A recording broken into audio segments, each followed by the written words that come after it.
difficulty. Good morning, everyone. Welcome to our first meeting this year of Shropshire's Great Outdoor Strategy Board. We are being live streamed today and recorded. There aren't any fire drills expected, so if there is anything, then we move outside in the assembly area in front of the building. And just to make sure our phones are off or on silent. Thank you. We have apologies from Stuart Pickering, who is stepping down from the board and has suggested a substitute who will be contacting shortly. And apologies from Mark Weston, Andrew Wood and Claire Featherstone. And can I draw members' attention to disclosable pecuniary interests regarding anything on the agenda? We haven't received any public questions on where Tim. Thank you.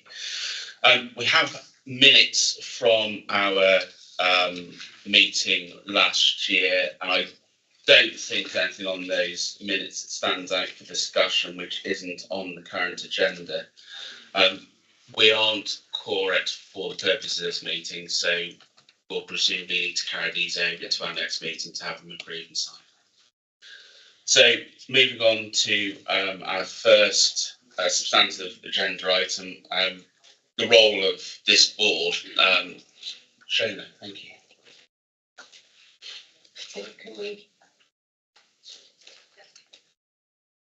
It's got a very short PowerPoint presentation just to give you an overview.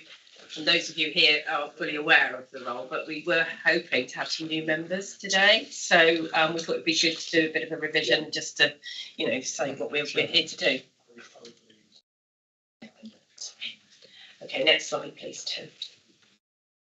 So the Local Access Forum, which is essentially the Shropshire's Great Outdoor Strategy Board for Shropshire, is responsible for advising decision-making organisations, in this case Shropshire Council, about making improvements to public access for outdoor recreation and sustainable travel. LAFs are able to set their own priorities depending on local issues. We can also respond to formal consultations and draft policy documents, which we have done in the past, particularly documentation from DEFRA, etc., those sorts of organisations. And when making recommendations, LAF members need to consider land use as well as the need to conserve flora, fauna, geological and physical features. Next slide, please, Tim. Members of LAFs are made of volunteers, and we do appreciate your time greatly in attending. And it has to include a balance of representation from landowners and managers, access users such as walkers, cyclists, horse riders, etc., and those representing other interests such as health and conservation and more. Next slide, please, Tim. So, as I said, Shropshire's Great Outdoor Strategy Board acts as our local access forum for Shropshire, but we want to broaden the role effectively to cover a wider remit in response to current priorities in Shropshire.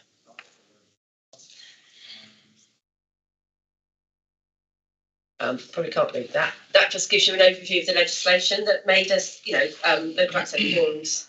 Have regulations that came out in 2007, which were published by DEFRA, and we need to basically adhere to those.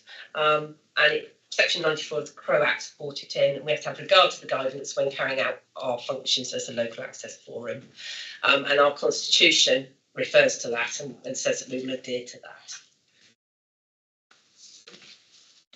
And then I've just put a little bit of a summary on from our terms of reference that were agreed quite some time ago now, Alex. I don't know if we want to re-look at those when we've got a quorum. So we cover the administrative county of Shropshire, but we also will make links where appropriate across administrative boundaries where it's found that it would be advantageous. So working with other authorities, for example, which we do with rights of way in any case.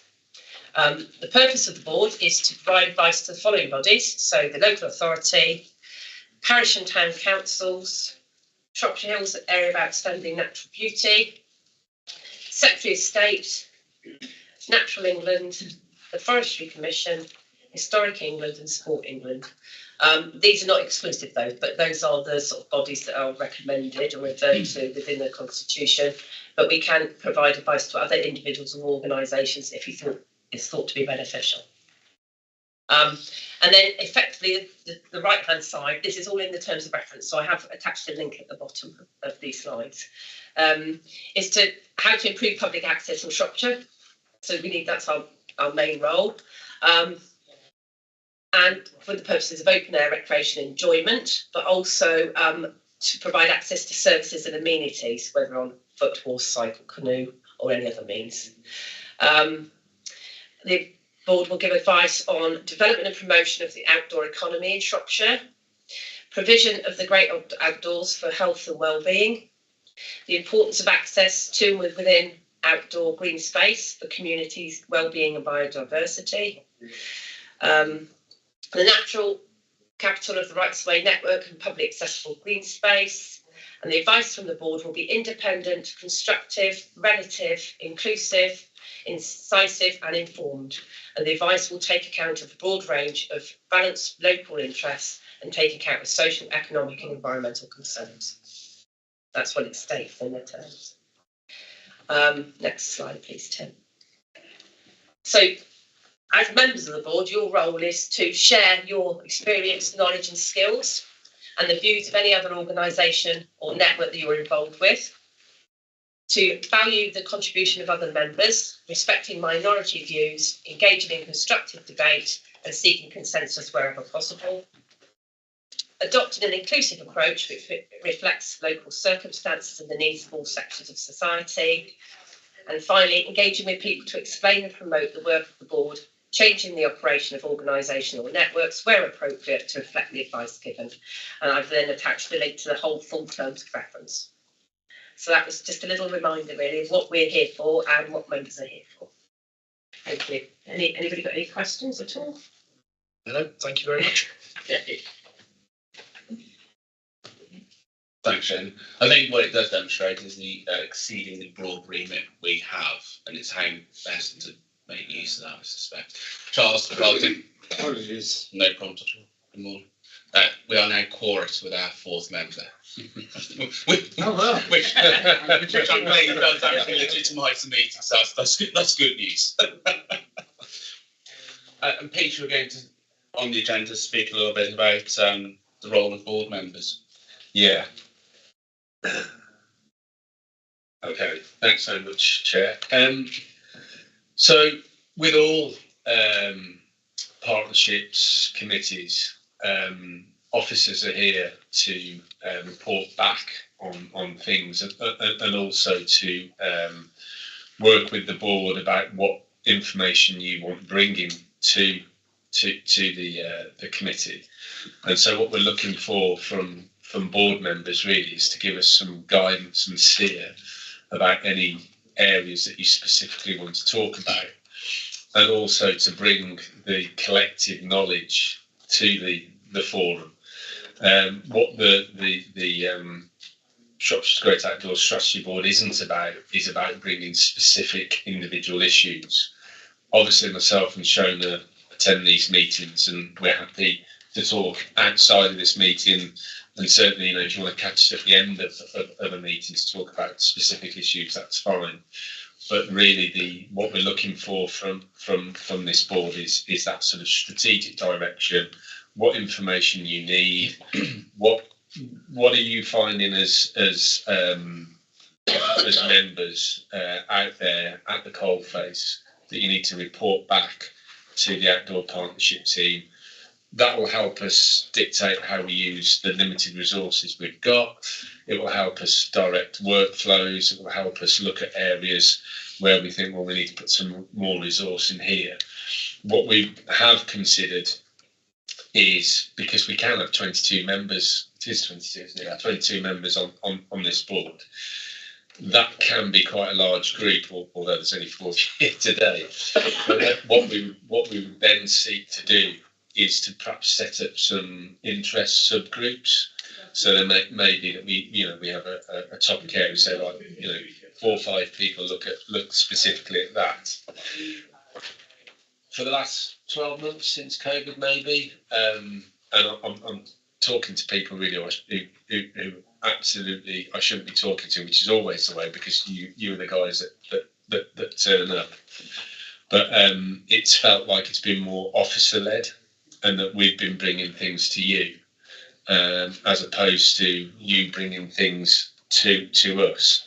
So I think what would be really useful at the end of each meeting is for us to sort of work out what it is we want to go on the agenda for the next meeting, and in between meetings for you to be filing information to us about what agenda items you'd as members would like us to investigate or to discuss. I don't know, Shane, if there's anything you wanted to add, or yourself, Alex. No, I think that's fair.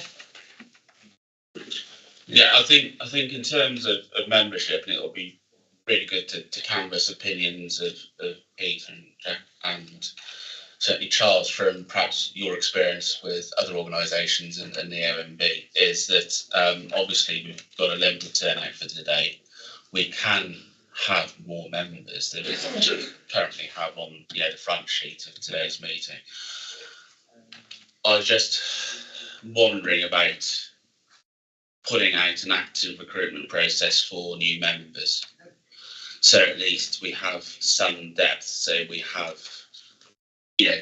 a membership at each meeting, accepting that people are busy and, many have got full-time professional jobs that we obviously, move away and organise so we can attend these meetings. Whether it be worth actually having a recruitment exercise to have sort of that depth, because with just think about the OMB structure, we have deputies who can come onto the partnership if the principal members can't come, and whether something like that would be perhaps commensurate with making sure that we have that round the table. Right hand button. Yeah, Alex, I agree. I think, but with other groups I'm involved with, widening that membership is a good thing. But a blanket approach, just come and join the group, doesn't really give us the information we need. What we want is to tailor it to identifying type of person, type of activity, type of role that we're looking for. I think that'd be important. Otherwise, we'll end up with too many farmers, too many ramblers, too many ramblers, whatever it might be. Yeah, to some extent, yes. 22 sounds too many. I've sat on boards where we've had that sort of number. It's unmanageable. Yeah, you tend to get factions, and it doesn't work. I think we need to really refine what it is we're trying to achieve in the medium term, what skills we need, and then go and look for those skills. So it is my feeling. Walking is reasonably represented, I think, but horse riding, cycling is on and off. Water-based is virtually non-existent. It's just my feeling. There's also forestry aspects and that type of thing, and even the sort of bird watchers, photographers, that nature type roles who need access to the countryside, but don't necessarily see they have a role here, but they do. Yeah, what we've done in the past, we did with the Leader Local Action Group, is instead of having individual representation, you invite the organisations, and then it means that, as today, when obviously people being able to turn up, you can deputise. So it's not Mr. Smith from the forest, who happens to be with the Forestry Commission. The Forestry Commission is the member, and that way as well, you then sort of make sure that you don't have too many from a specific interest group who join, because you have membership from the interest group. Yeah. So that might be another way of doing it. I think that's a really good idea. I think one body that we shouldn't forget is Shropshire Wildlife Trust. Yeah. I think that'd be really important to get a representative on it. Yeah. We did have Was John? pre-COVID, yeah. Yeah. John Hughes used to turn up quite occasionally anyway. Yeah. One thing I've noticed in looking at other, I use the term laughs, most laughs seem to produce an annual report of both their activities and to some extent a critique of the relevant local authority. So, for example, I was reading the Powys one recently, and it was highly critical of their approach to maintenance and its impact on the visitor economy. And it wasn't so much a get at Powys Council, who got limited resources, it was aimed at our Welsh government. If you want the visitors, you've got to put the money in. So there's that side of it as well.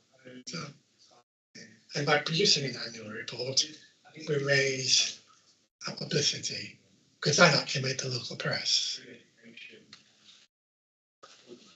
Yeah, I think that's a very valid point, and certainly the local authority are in the process of producing the annual Shropshire Great Outdoor Strategy report based on the actual programme delivery. But in terms of, I think, where we are with this group at the moment, it'd be, I think, priority to get a settled membership before seeking to.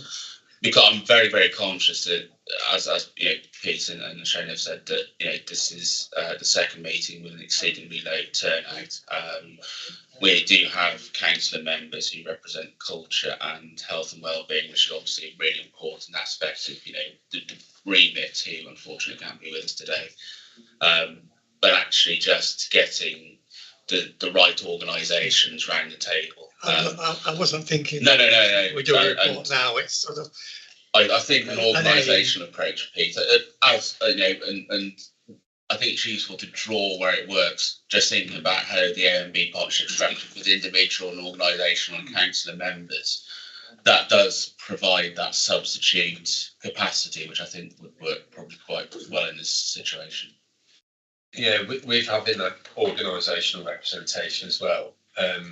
There's I mean, to picking up on something that Peter said about funding, and basically we're working a lot closer with public health, for example, children's services, adult social care, because what we're trying to do in these sort of tricky financial times is actually make sure that we're sort of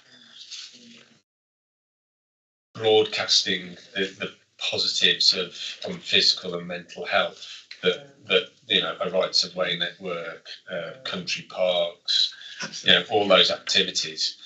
And for example, we enjoy £140,000 grant from public health towards our leisure facilities.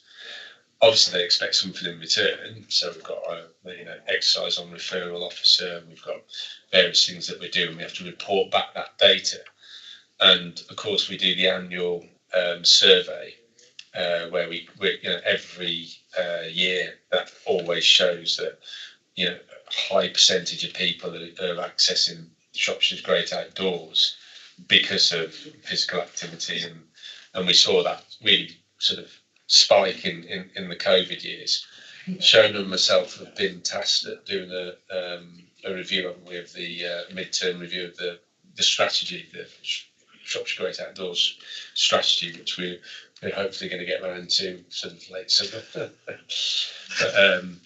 but I do think, looking at membership, certainly the Wildlife Trust, but we could ask colleagues from public health, children's services, adult social care, because it's that sort of drive and also understanding, what we can do to unlock some of that funding. And I imagine a lot of what we already do just isn't recorded in a way that public health, for example, would understand.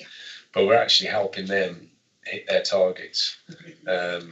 And if it's difficult for us to make a saving as a department, what we can actually do is help our colleagues, where the majority of council budget, about 84% of Shropshire Council's budget, is spent in adult social care and children's services. If we can help them meet some of those wellbeing targets, it's all for good. Really. But certainly in terms of membership, then are we sort of saying that organisational would be the way to go? I think so. Yeah. Yeah.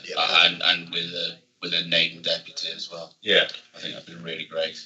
I think that would apply equally, say, to the Ramblers. Yeah. I'm here representing walkers, but reality, I'm Ramblers. Yeah. Yeah. Yeah, I made a note of where we've got gaps in the membership. The terms of reference don't mention substitutes, so we would have to maybe put something, Alex, into that as part of that review of that terms of reference. And I do think we would need named representatives. Yeah. But we just need to put something into that terms to say where they can't attend, they can Deputise. send a deputy. Yeah. But we need to get that covered because that's not in there at the moment. Right. And part of the Local Access Forum role is to do an annual review in any case. It's part of the process. But that's what the Local Access Forum has done over that period of that year, effectively. And there's a standard form for that. Well, there used to be. But I think we've got an agenda item in a minute about support from natural incidents, and that sort of covers that a little bit. Okay. Is that? It is. Yeah. Apologies for missing the sense what seems to be the related business, which is shown in talking about the role of the board, especially the role of the members. But it just, what struck me is when Phil asked me if I'd represent the AONB, what appealed to me was more that not that this is just simply the Local Access Forum as renamed, but it's the Outdoor Strategy Board. And in particular, that this was a vehicle whereby members could both set as well as monitor, help set or contribute to, as well as monitor Shropshire Council's overall outdoors strategy. So I was particularly interested when you say you're producing a report, because this strikes me as being the body that combines health, education, culture, walking, forestry, agriculture, that are all affected by that and all have a contribution to make to that strategy. So I think if we're looking for members, it's members who are interested in and have the expertise and contacts to make a contribution to both setting and reviewing the outdoor strategy. So I come from this as a new member, so I'm not quite sure what the role is of this board in actually setting and reviewing Shropshire Council's outdoor strategy, the board that you referred to. It's both, isn't it? It's both. So we could have had, which we used to have, just a laugh, couldn't we? The Local Access Forum. Yeah. But then when the Shropshire Great Outdoors Strategy Board was launched, that's when it was decided it did make sense to have two separate committees so that it's coming to one. So you're absolutely right in what you say, but we also have a statutory requirement to fulfil the statutory duty of a LAF, which every local authority has to have. That's right, isn't it, Sharon? Yeah. Yes. So you're absolutely right in your statement, which is why we're saying we need a broader membership spectrum, because what's happened in the last 2 or 3 meetings, this has been, the sum of the people turning up, bar a couple of others.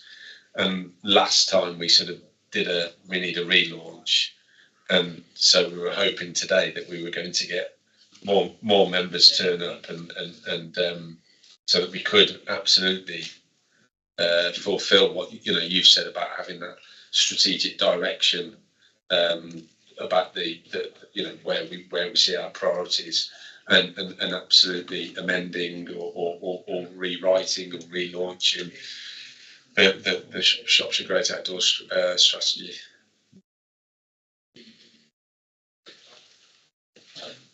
I think that there's recognition, isn't there, since sort of COVID, people's ways of working have changed significantly. And, informally before the beginning of this meeting, we spoke about sort of the tempo of people's work has seemed to increase considerably, getting people who are in full-time work to recognise the importance of this board. I think probably comes down to us in the first instance recirculating the constitution in its current form, and the statutory obligations, and also what we're meant to be doing to support Shropshire Council in the aspects that you just highlighted, Charles. And then from that point onwards, as Shona mentioned, we need to renote having organisations and named deputies within that constitution, which was originally published in 2017. So there's obviously been a lot of different changes nationally and within the organisation at that point.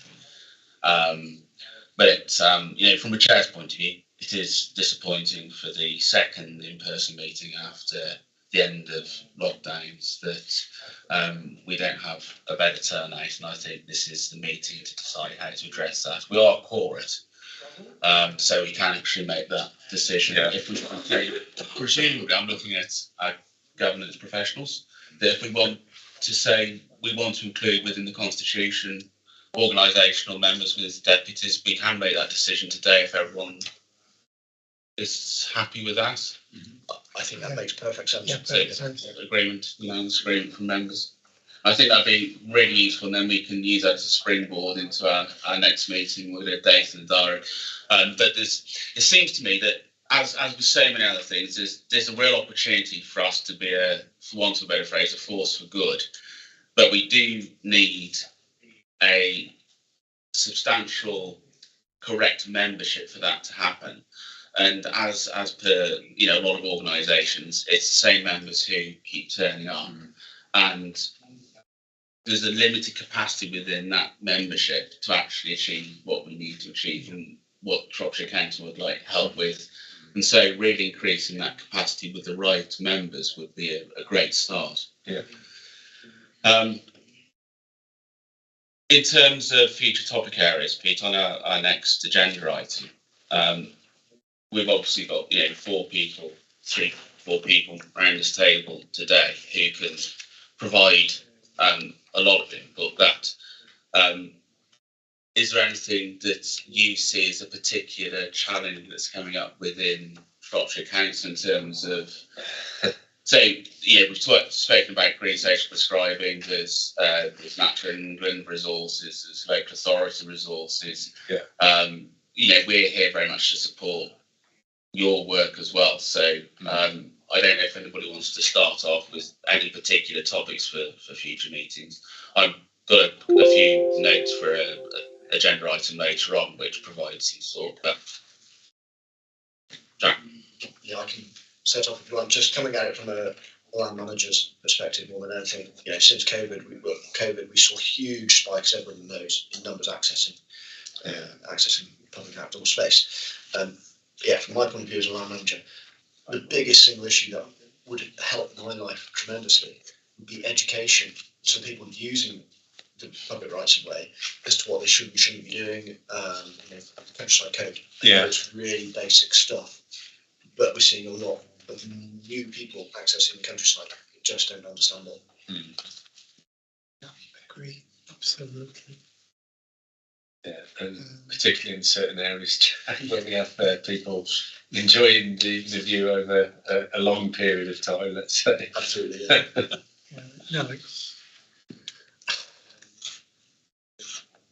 I think it's also coupled with,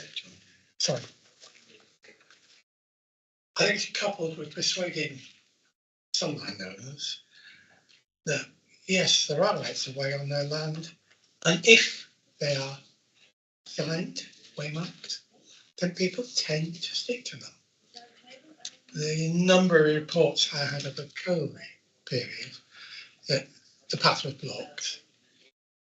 I know the path right also, so probably better there than the back garden. And inside the poetry, you go, what the hell are you doing there? But again, I know the waymarking because the landowner is uncomfortable with having waymarking. If a waymark, it'll get people on their land, But if there's a route mark, people tend to stay to it. Yeah. So it's educational for landowners as well. Yeah, it's a good point actually. Just on that, I talked about education. Actually, educating them. Is there something we could do to press release or whatever it might be to develop farmers, to landowners, tenants, to explain their obligations, particularly under the new support systems, how they must maintain these rights away? Because I've got so many tenant farms. I can have one that's brilliant and has perfect route marked way, which is fantastic, and then I can have the polar opposite. And it's those guys that need the education as well. Yeah, that's it. The majority agree. Yeah, and just we will answer that question, but just taking a step back, I think what we're starting to sort of talk about now is really what Charles touched on earlier about, obviously we want to encourage people to access, our rights of way network, our parks and sites, but they've got to access it in an appropriate way, and that's what this panel can be about. And the drive of the strategy is bringing all those interested parties together, so we have a clear understanding. But about that specific question about educating farmers, every year, I'm not sure if we did it last year, but just because of resources, but we have a what do we call it? A crop and ploughing strategy. Ploughing and cropping campaign, which we have done for several years, but unfortunately we haven't been able to do it since COVID and other work pressures, which we would like to resurrect, but it's unlikely to happen now. But what we do have, I don't know if you've seen them, Jack, we do have a couple of guides that we have written, which we've got a user's guide and we have a landowner's guide, and they're available electronically. And they do set out really quite nicely, particularly the landowner one, what the landowner's responsibilities are. And the user's guide is a little bit more broad. So that does your, countryside code, who's responsible for what, etc. So they're pretty handy, and I'm quite happy to send you those out. But it's whether we need something, or we need something broader or simpler. I don't know, but that's something this board we could look at what we've got. Is that sufficient or not? Is there something else we can do? It was a horrendous during COVID, particularly at our parks and sites, where parking. We were sending rangers into the mere to fish out disposable barbecues on where people just throw them in. So increased access in an appropriate way it's an environmental disaster, to be honest. And the amount of extra resource it puts on us, because it's the popular routes that are overwalked, and it puts a strain on our maintenance budgets. So education is would be a really important thing to do from a user's point of view, but also from a landowner's point of view. So working on Jack's idea, and with a refreshed membership, that seems a very good substantive piece of work the board can do. Potentially our next week meeting is actually reviewing that engagement material, and with engaging those multiple perspectives that we'll have around the table. And that's actually something we can do in a meeting and have devoted as long as necessary agenda item, and actually get on and do it. And at least that's addressing that one issue. And it's a piece of work that we can do without, calling on any resources from your departments, which are obviously, under pressure, aren't they? Well, yeah. And in other areas of work, there's been a quite significant amount of interest in green social prescribing and the network teams who are involved with that, from the health trusts and council and landowners. And I think it'd be an interesting piece of work to understand actually how that could offer new access opportunities, which are paid for through core NHS type budgets. I'm aware of 2 or 3 landowners in the county who are in preliminary discussions with health trusts, and perhaps, as you say, Pete, bringing together adult social care colleagues to this board would be quite useful in Yeah. understanding what we could do to encourage that. Yeah. Peter. Yeah, be careful how I say this. The Ramblers immediately post COVID, they'd obviously got some grant money from somewhere and they employed some academic. And they had this wonderful idea they were going to set national path standards, which I was part of a working group attempting to advise them. We have managed to modify their thought processes to an extent, but they're still plowing ahead, trying to come up with some standards. They've got the ear of government, therefore it's eventually going to come to some sort of impact on departments. I'm not happy with it because what's a good path to me, I'm 75, I have joint problems, would be probably a dead easy path to somebody in their 30s. But somebody who's, disabled might find it not usable. And there's a world of a difference between a path going across pasture land to one going up the Berwins. And we're struggling to get that into their brain boxes. But I'm really just making you aware, and maybe it's something we need to be thinking about, perhaps as a counter to any imposed standards. So I'm really working against my own organisation to an extent. I think, Peter, it's really useful to be aware of direction of travel from national perspectives. Yeah. And it's obviously something for us and the council team to monitor. To be aware of, and maybe we just need to be thinking about it, sort of thing, in the background. The other one I've got is, first of all, a question for Shona. What is your capacity for handling volunteers, additional volunteers?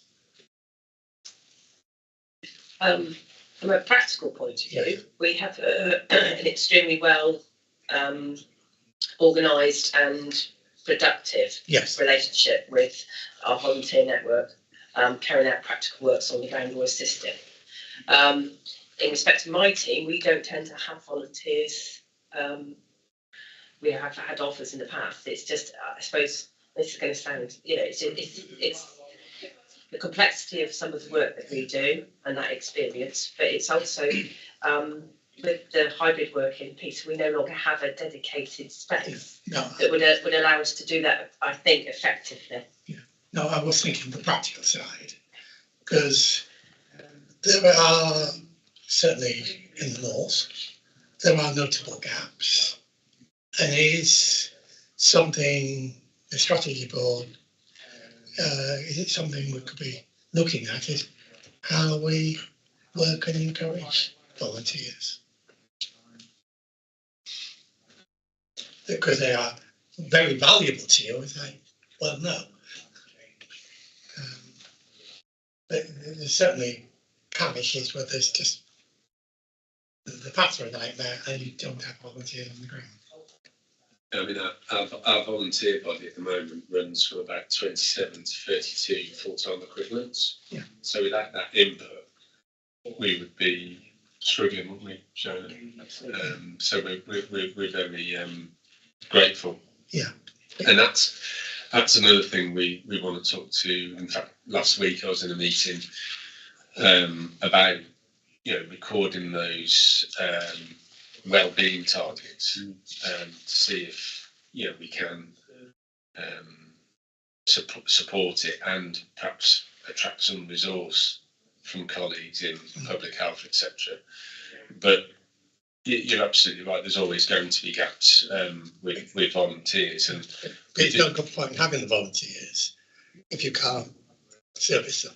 That's really what I was getting at. Yeah, we do have a dedicated officer, don't we, that puts hours in to our volunteers, Yeah.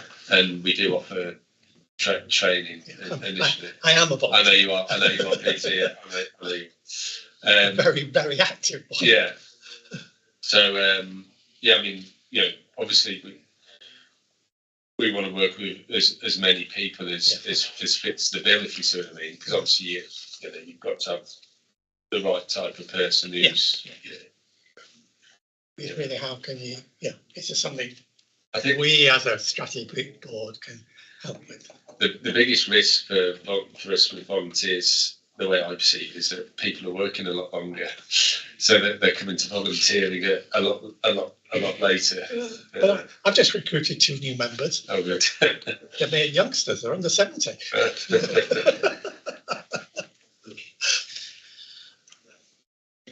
So in terms of future topic areas, and we've obviously identified tier 3 there. I think one of the future topic areas, and it sort of goes back to the earlier items on this agenda, is actually just ensuring that we have a future topic area is membership recruitment for this board. That I think is the primary activity before our next meeting. Yeah. And then within that meeting, actually go through the constitution as is now, and the sort of set the expectations around the functionings of this board. Because at the moment we're speaking to, and all of us within this room are well versed in the role of this board and what we are meant to be doing. But I think getting that new membership, and in effect perhaps almost having a briefing / training agenda item of this is what it's about. This is becoming increasingly more important work for all the organisations and individuals represented, the local authority, the broader scheme and the impact of it. And as we've seen, the importance of volunteering and harnessing those knowledge and skills and that set of competencies is increasingly important. So it should be perhaps aspirational isn't the correct word, but it should be something that people want to become involved in, because we're making sure that we set the right message to attract the right individuals to this group. Yeah, I also feel it'd be good for this group, once it's formed, to actually get out and have a look at some of the work that we're doing. Come out to the parks, come out to some of the rights of way bigger projects that we've done. We can bring in guest speakers. We can go and visit other authorities. So that there are things that we can do once we've got the membership right. Yeah, I think it'll all start to really push forward. And I think it's probably worth noting as well that even though members may feel a certain sort of lag in progress, having in the last few days just looked at a number of other local authorities, local access forums and such like, we are at least constitutionally meeting and making plans for the future, where many other local authorities, because of pressures within their organisations, those LAFs, there isn't an equivalent as far as I'm aware of the breadth of organisation that we've set out here, but those LAFs just haven't met, and certainly the sum back to 2020, nothing's happened since COVID. And so it's a good thing that we recognise we need to change and enhance ourselves and make those changes. So on that, Shona, did you want to pick up on the potential Natural England resource? Yeah, it's just a very small item, but the Natural England have recognised that there's been an issue following COVID with LAFs, and they've managed to secure funding for somebody who already works for them 2 days a week to support LAFs. So I know that's not an awful lot, but we recently had an email come round just to check they've got the right contacts for all the different authorities, that sort of thing. So there will be somebody again monitoring, asking for your annual report, posting it on the site that they use, etc. So it's just to say, it's not only Alex noticed that, obviously Natural England have noticed that there's been some issues, and they are now trying to give that little bit of support back to local access forums, at least in that way I set out. And Shona, do you know if there's going to be before COVID and when sort of last for relatively new shiny, there was a series of sort of national engagement events, wasn't there? You know, in terms of conferences and workshops. Do you know if there's any plans from National England for that in the future, or is that still early days, very early days, I'm afraid, Alex. But no doubt they would like to. Because as you said, when local access forms first came about, there was much more engagement, much more interaction, etc. So I should think that's the way they want to go.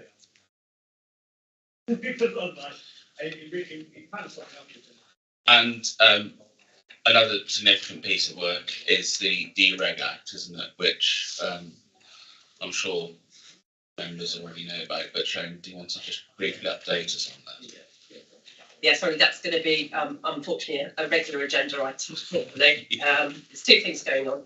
Rights to Way reform, DEFRA are actively, they have an officer, chief officer, who's directly working on this as we speak.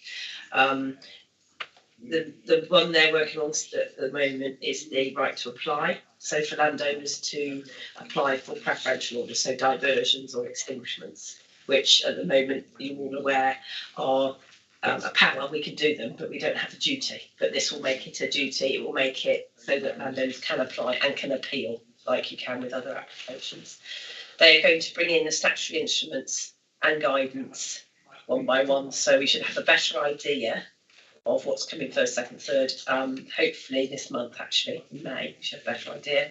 But you will be aware that the government has done a bit of a U-turn on the historic cut-off. So they were not going to proceed with that, but they've now decided to proceed with historic cut-off, but to extend it to 2031.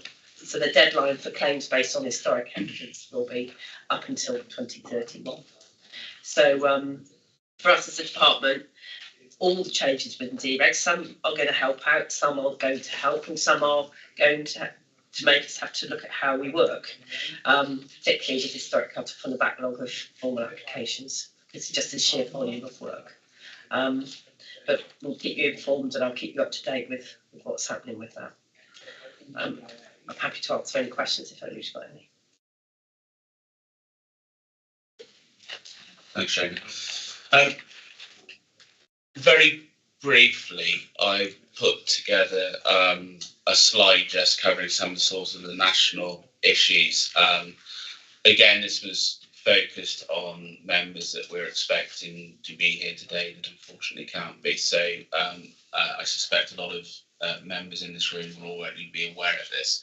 But I think it's probably just worth reflecting on some of the significant national changes which will impact both the work of the board, but also the local authorities. And certainly in terms of, it's hard to overstate the impact of the agricultural transition that rural sector is currently going through at the moment.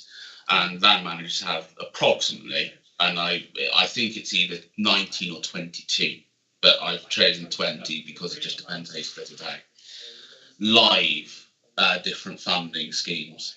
And these are some of these legacy schemes. So some of this is basic payment scheme, which is going to come to an end in 24, 25. It's going to be deregulated, and there's going to be a non-consolidated payments. There's obviously the new environmental land management schemes. And I'm sure we've got members who would be happy to speak about it, but for land managers getting to grips with these new schemes and also transitioning from previous schemes, especially where in certain parts of this county connectivity is a real issue, and also IT familiarisation, digital literacy is a real issue. This has become a dominating thing. Interestingly, within the same farming incentive, which is pillar one of environmental land management, there are provisions for access, including permissive rights, and infrastructure, including bridges and gates and such like.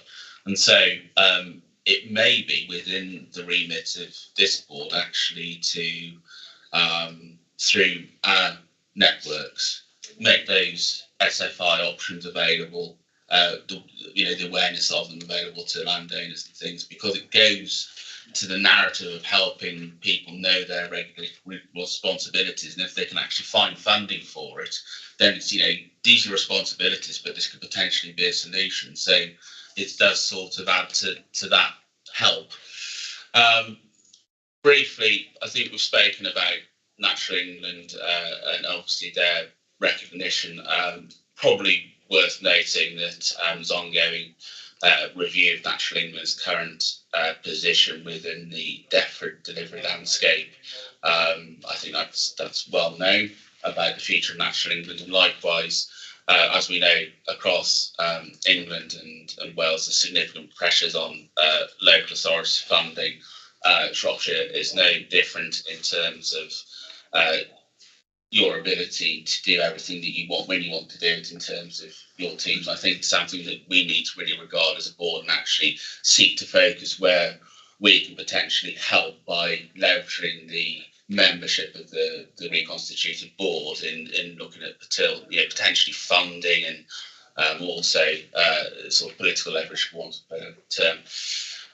There's the levelling up and regeneration issue. So this is changes to how national planning policy framework and local authorities interact. And there's a lot more emphasis going to be given to local neighbourhood plans, and actually those are going to be changed to local neighbourhood statements, which are going to be easier for local communities to develop. There's also proposed changes to protection of agricultural land from development and requirements for housing supplies. And in previous meetings of this group, we've spoken about the importance of making sure that local planning regards green space and it's actually considered properly in planning. So that again is another potential piece of work for us to get an update on, and also feedback from the full board in terms of the membership about actually how you plan green space into development. So important, as we know, access to green space. Green social prescribing we've spoken about. I think it'd be really great if we could invite somebody from public health to come and speak to us and actually see how we as interested parties, as access networks and landowners and others can come together and understand how we can promote green social prescribing. And through Shropshire Council schemes, we've seen the impacts, such as in the wild teams, haven't we? Absolutely fantastic differences. On natural capital carbon and such like, I think this is going to be a really interesting emerging issue, and for landowners and land managers. These are currently contractual agreements. There isn't anything formally set out other than voluntary codes.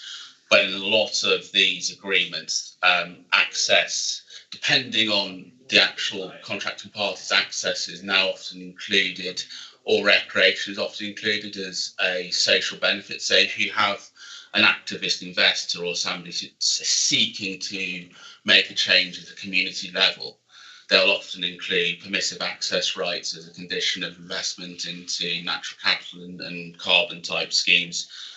Still very much to be worked out.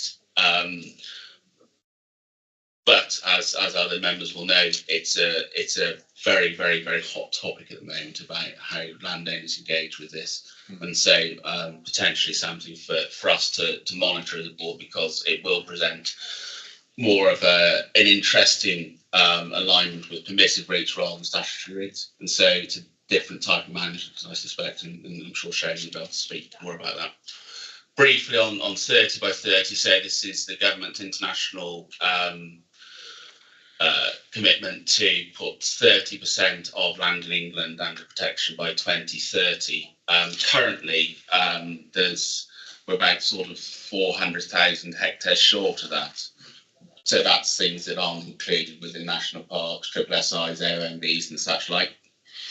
There's an increasing use of statutory designations, and there has been some criticism of Natural England seeking to use SSSI designations significantly more recently in sites that perhaps aren't best suited, and there are some challenges underway in terms of those designations, and obviously that has a huge impact for public access and such like, and land management. And there's a lot of interest in gloriously titled OECMs, which is other effective area-based conservation measures.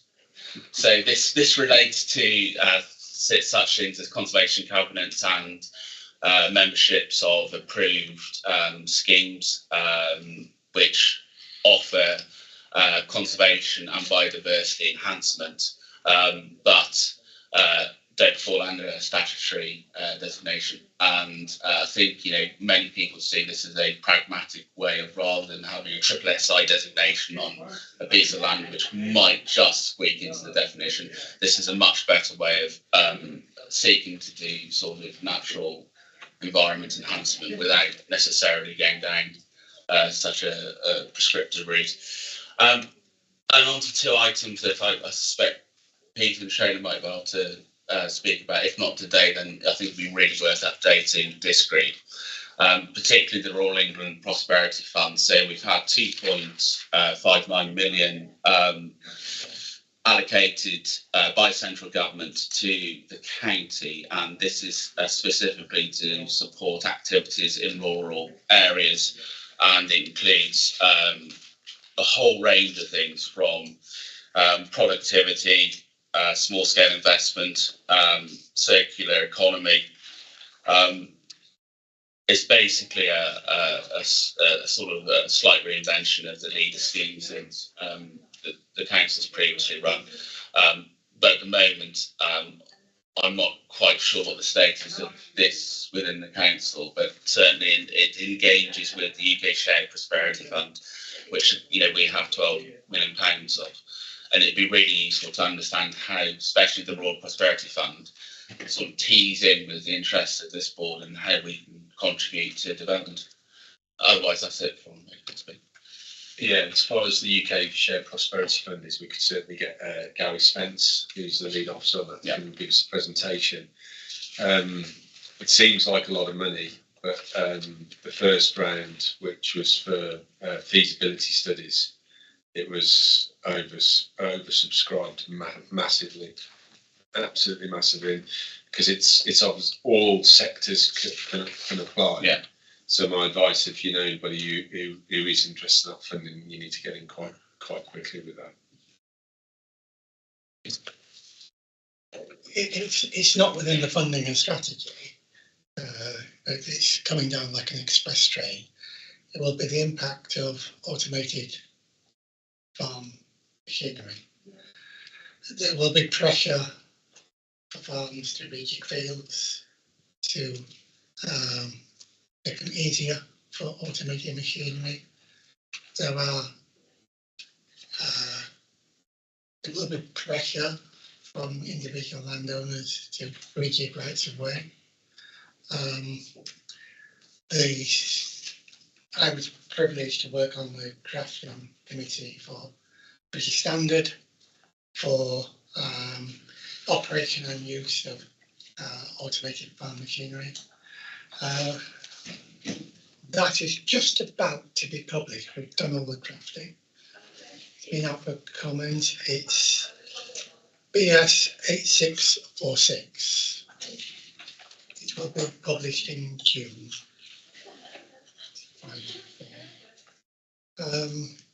It might even be worth us trying to get a speaker from Harper Adams government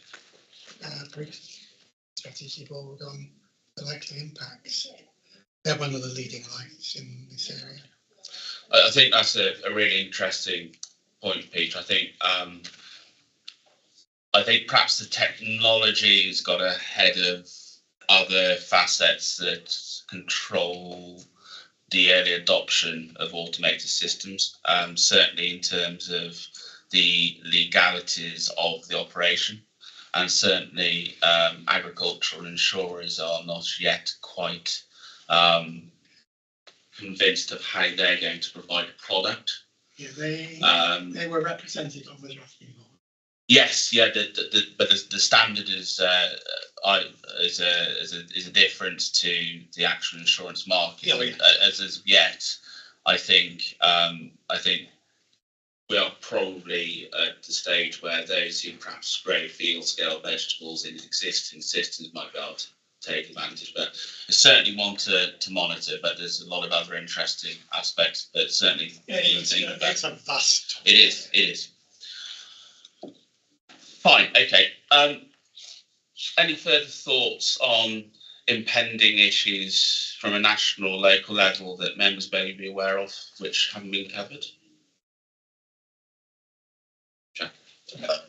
The only thing I'd say, just an observation, it's not a question as such, but I'm an original director of Foregate Farm in the north of the county. We do loads of, I'm sure you know what it is. Also manage Ludlow Castle, which is sort of public open space if you like people visiting outdoor recreation type things. The problem we've got with both sides and over with other things I've got in Paris is for younger people accessing is lack of funding for schools. And invariably the reason that we can't get schools to side is because they can't afford the buses. And I don't know what the answer is, but we need to have that in our minds that is a problem that somehow someone's got to deal with. In all places, our volunteers and our informal social prescribing has risen dramatically. But the sector that we're really struggling with is the young school kids, getting them involved. Yeah, because under the sustainable farming incentive, there is actually funding for facilitating educational visits, but that's for the landowner manager, isn't it? Yeah. As opposed to the actual education provider. Yeah. And so, and thinking about education, that maybe that's another target organisation that we should have represented here. Yeah, I'm the chair of governors at the local primary school at Clun, and also a special school over at Dorley. And school funding is a very, very tricky situation. In fact, the national policy was to have every school academised by 2030. But the problem is to join an academy or a multi-academy trust, a school can't be in a deficit budget. And when they looked at the state of the school's finances, they said, well, most of the schools that we need to get into these academy trusts are going to be excluded because of the deficit budget. And there's the extra strain with the current sort of pay dispute that's going to come from existing school budgets. But my experience is that you're absolutely right. The biggest barrier to getting children out and about is transport, which is just crazy. And there's statutory requirements placed on schools where they can't ask parents to fund the whole trip. If it's part of the curriculum, it's not an extracurricular activity. Those children have to be able to access it, and it's stopping a lot of schools from doing that. We do quite a lot of work at Severn Valley Country Park with schools, and what we're finding, which I'm sure you already know, Jack, is that the thing to do is to be one step ahead of the curriculum and make sure that any activity that you are offering at Ludlow Castle or wherever it may be is actually part of the national curriculum, because that's what teachers, educational leaders will look for, that national curriculum offer, because it helps them deliver. But you're absolutely right, because and it's a bit of a corny thing to say, but our young people are the very people we need to be educating now, going back to what you were saying about the country code, etc. And if they're not being exposed to it because of transport, it's crazy. Thank you. Before we think about future meetings, can I propose that for our recruitment exercise that we make a considered effort to come up with a membership prospectus for this board, and I'm very happy to lead on it with Shane and Pete, and obviously circulate it for everyone's input. But I think it can obviously reflect our revised constitution as of today. But I think if we frame it correctly and make it an attractive offer and get it out there as a thing that people want to be part of, I think that'd be a good thing. If everyone's in agreement, we can perhaps start taking that process forward in the next few weeks and getting something drafted up. I think it's really, key to pick up what Charles said, because I think that was absolutely valid what you said about this is what I thought this group was about. And if the perception of potential members is, we're just going to come and talk about footpath X and the styles falling down, then that we've missed something there. Yeah, I think that's it. And the constitution's very clear and picks up, Charles, exactly what you said is in the constitution. But I don't think there's much recognition of that actually, and also unfortunately amongst some existing board members, say it'd be a good idea to refresh the whole outlook. I think there's a thought that we try to arrange our next meeting date, at least one meeting date. Is that correct, Shane? Yeah, I made a suggestion to put them back on track effectively. Yeah. So we normally have one in, I think it's September, October time, and then we have one in January normally. Yeah. We're late obviously with this one, but if we can get back on track, so I don't know what people's thoughts are on that. So end of September, beginning of October time maybe. Not September. Okay.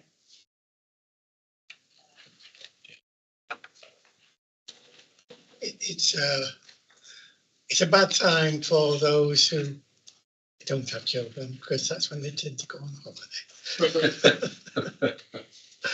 So are we looking at October then? Is that? Yeah.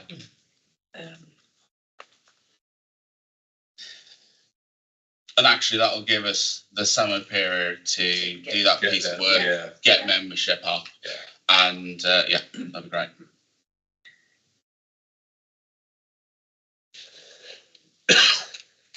Can I just ask, with a view to looking at dates, do members have a preferred day, or are they happy to fit in? That's Wednesday. The only thing I would avoid a Monday morning, and I would avoid a Friday afternoon. Yeah. I avoid Fridays full stop. Other than that, people will fit in. So Tuesday or Thursday. Tuesday or Thursday, great. Tuesday, Thursday, Yeah. fine. So Tim, would it be easier to leave that with you and you circulate 2 or 3 potential dates just based on room bookings and things? But we'll look at sort of October, Tuesday, Thursday, great. Yeah. And before then, we'll make it our mission to get a new membership prospectus organised and out to both organisations and other networks who can be involved. Yeah. And then from there, we can start thinking about, I think that's a really good piece of work that we can kick off with, which Jack suggested is actually, landowner guidance. Yeah. Brilliant. Well, it feels like a tangible step forward now, isn't it? Is there any other business from Oh, just one good news story. My little P3 group tomorrow will install our 50th gate. Should have been last week, but something went wrong. If there's nothing else, thank you much for everyone's time this morning, and we'll circulate a draft membership prospectus in the near future, and get comments on it and push on forwards. Thank you very much. Thank you. Oh, 2 minutes.